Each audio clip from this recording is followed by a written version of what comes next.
And good afternoon, one and all. Hope you're having a fine Saturday afternoon, or better, I won't discriminate.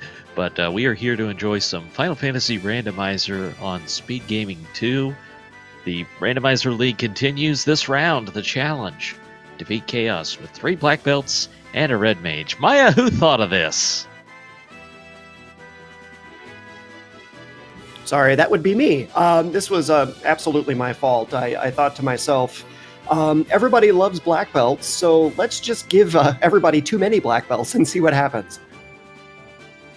Well, it has been interesting to see how different challenges affect different runners, and some of our runners who have been among the best. They've put up zeros in every other round.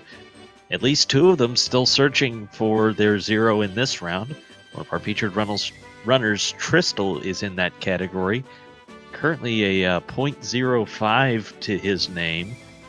But if he wins, he's right back at the top of the standings with the .0.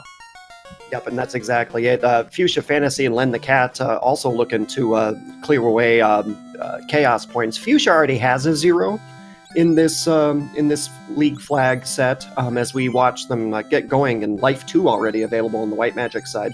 I see Warp and Fire 3 as well, so we've got some availability for some really nice spells here at the start.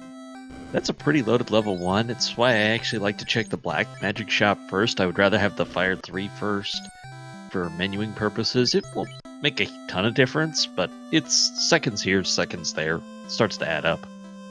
And having Life Spell available right off the bat here at level 1 means that if you run into any issues throughout the course of the next couple of hours with your souped up black belts going down, the red mage is going to be able to bring them back up pretty quickly. This changes your sort of strategic considerations, and you might be able to risk things that you couldn't previously.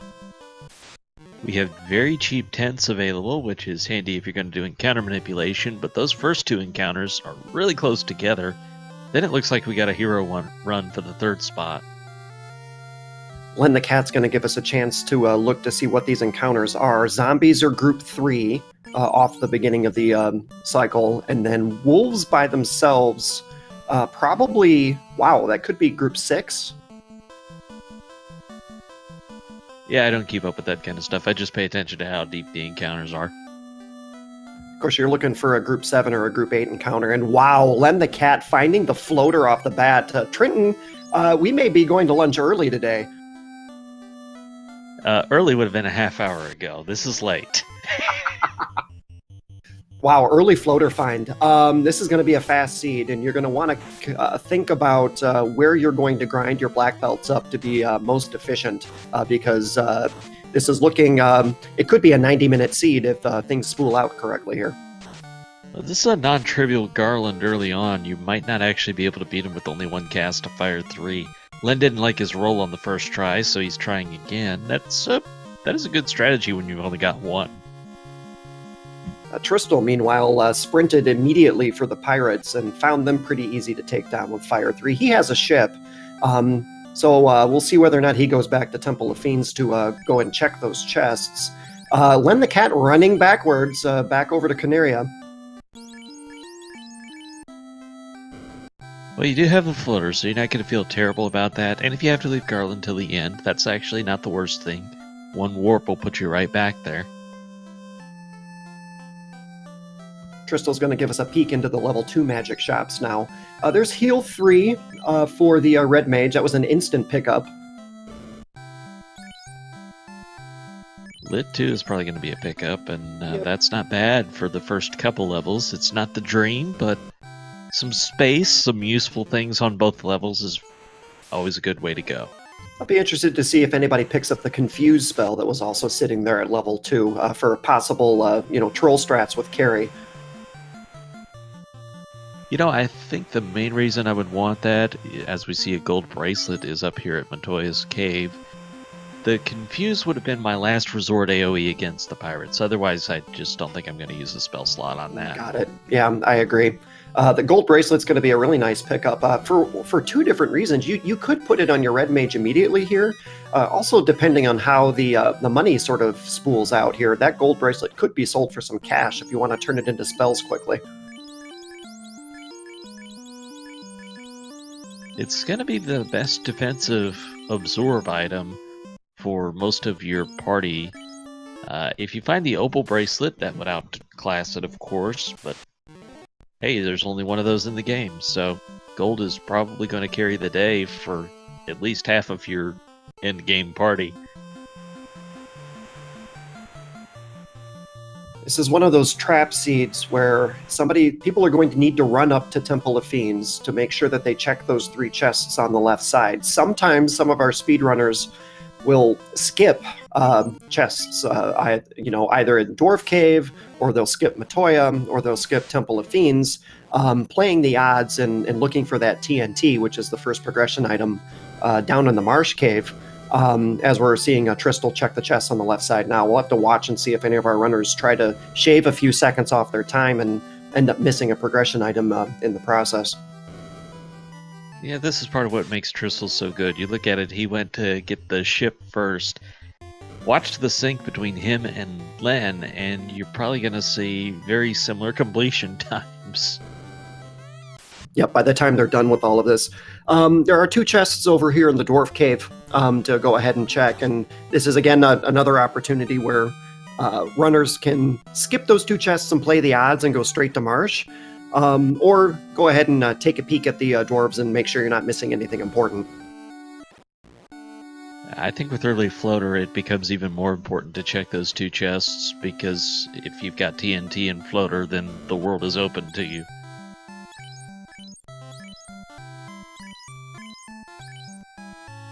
Fuchsia getting a couple levels along the way.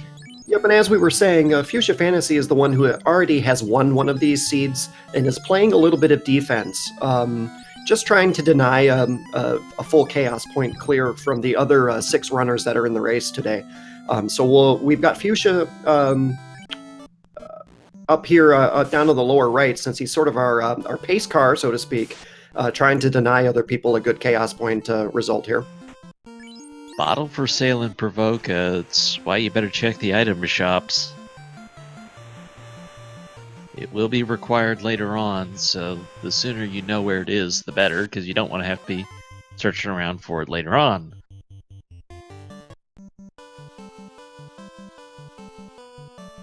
Alright, Tristal is going to check dwarves now, and he's going to be the first one to get there. And we are heading for the Marsh Cave. A portentous subtleties anybody can do. You just have to learn how to do it. We saw Tristal leave his save by Corneria, and then as soon as he didn't find anything in Dwarf, all he had to do was reset, and he was that much closer going back to Elfland. I was going to say there was a portentous 666 gold available from one of the dwarf chests. I saw Bane in level 3 Black Magic, and there's Harm 4 and Exit. Exit's also going to be learnable by the Red Mage. That's a great pickup. Harp 4, not particularly exciting to me. Fire 3 is going to outdamage it against undead, plus it'll work against non-undead. Having Exit is not great to be the only thing on that spell level, but there just wasn't much useful. Bane and Exit, maybe, if I've got enough money. Level 4 Nuke, though, that feels better. Yep, level 4 Nuke will be an instant pickup. With Red Mages, you get your first Nuke charge at level 4. I'm sorry, at level 10. You'll get your first level 4 spell charge. So they'll have a little bit of grinding to do before they can use it. Which gets into one of the things we haven't talked about so far. With this party combination, a lot of runners have favored a limited party strategy, which is they take one or more of the party members out and just do it with either a 3-man team or even a 2-man team in cases. I kind of favor the 3-man strats, but when you're going into Marsh Cave, having the extra meat shield doesn't hurt either.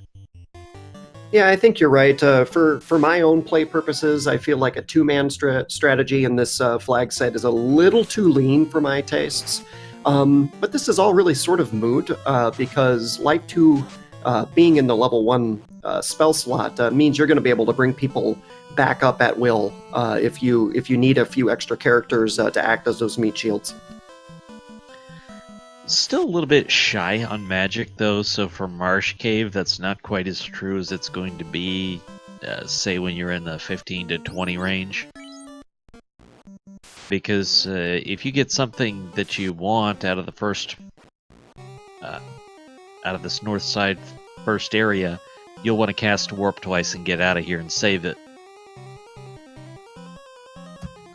Well, we're watching Tristal open up treasure chests on the top side of Marsh Cave. We do have a question in chat from Shiolin asking, you can change character sprites. Our runners like to run with some bespoke sprite sets on every once in a while. The ones that Fuchsia Fantasy is using came from our community member, Terralyn.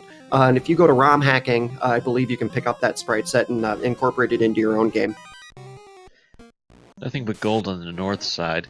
So Tristal has noticed that that third encounter is actually pretty decent. So when he does a hardware reset, he goes back to the beginning of the encounter table. He's then walking till he gets the first encounter, doing a software reset, which imagine looking at your NES, hitting the reset button, that's what he's doing. That takes him to the second step of the encounter table. He gets that fight, does another software reset, and then he's able to take the third walk, which has been much nicer. Yeah, not a whole lot here in Marsh Cave so far. We've just found some gold, and there's some silver armor, a little bit more gold. Again, we're looking for that TNT. It has to be down here somewhere. Let's see what the wizards have to offer us today. Got that lit too, which is nice. It's going to do better than Fire 3 against them, because while they're not weak to lightning, they don't resist it, so it will definitely do more damage.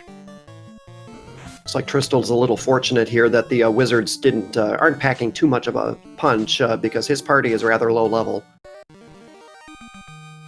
It is, and that's part of the game people play, is just not spending a lot of time necessarily grinding levels at a place where you're not in a position to get many. So runners will like to go to the Peninsula Power as Tristal gets the TNT. Peninsula Power is able to give you a lot of levels, but it's also kind of out of the way, so there's trade-offs however you do it. Black Shirt pickup, very nice to find that this early in a seed. That'll cast Ice 2 as an item, which will allow your black belts to do something a little more interesting. And sets you up well to go to the volcano next. And it looks like these werewolves are hitting pretty hard. And they have paralysis touch. Question in chat, where was the floater? And it was in Temple of Fiends. Tristal's going to go ahead and blast these werewolves down before his party disappears completely. He's got just one black belt back up, but he does have some... we'll see if he has any life 2 charges to go ahead and bring any of them back up. Otherwise, this may be a bit of a risky run back out. I'm guessing his plan is to save the spell charges for Warp. It would feel bad to lose that, but this black belt is the only one he put any armor on. The other two just weren't wearing anything, so he was prepared for that. I don't think he was trying to kill them, but he was going to live with it either way. And only one treasure chest left to check. That's a flame shield, which he can sell for money. And Warp's going to help him get out of here that much faster. He's got 2 more levels to try to get through. We're watching Fuchsia Fantasy run to the top side of Marsh Cave. Len the Cat is closing in on the TNT, but he'll have to get through a pack of wizards to get to it. Yes, we're starting to get a better look at this encounter table, though. It looks like there's a very aggressive section of the encounter table here, and this is going to make a few dungeons unpleasant when you get into the later floors. It might even get me to the point where I would take those 2 quick encounters in a dungeon on the first floor so that I get more of that walk in the dungeon without getting that aggressive encounter at a higher floor with worse monsters.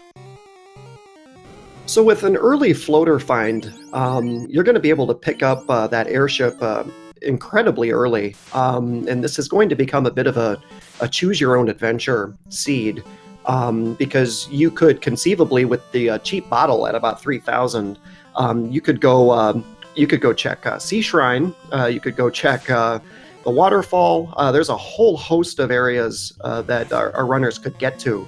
Tristal, with the way, or Trenton, with the way that the seed is spooling out so far, what would be your next sort of target here? We just saw Lynn pick up the TNT, by the way, but honestly, levels are still what's primary on my mind. I want to get the bulk of my work on that done as early as possible so that I'm getting the most benefit in this run. So I'm thinking I still want a black belt in the 32 range. In fact, with no fast or saber, temper, with no fast or temper in the first 4 levels, I might even be thinking about a level 40 black belt, resurrect the second black belt, and then go forward with my dungeons and see what kind of levels I can get with him by the end game. Yeah, this also breaks open a whole lot of different grinding options. Usually, we see our Agama grind, and everybody sort of puts the race on pause while we all trade Agama facts back and forth. But I mean, an overworld grind is on the table at this point. You could go see if Tyros are early in the progression. There's a whole bunch of different places that you could go and get those levels at this point. We're going to watch Tristal go ahead and trade in that TNT first with Len the Cat right on his heels. And so we're going to watch our runners head off in different directions here shortly. Question in chat if the early canoe flag is on, and yes, we usually do run with that on. There's certain races where the early flags will be played with, but the advantage of the early flags is to open up the world and keep it from being a very linear playthrough where everybody has to do the same thing. If our runners have options, we can see different strategies play out and then pick your best strategy and hope it works.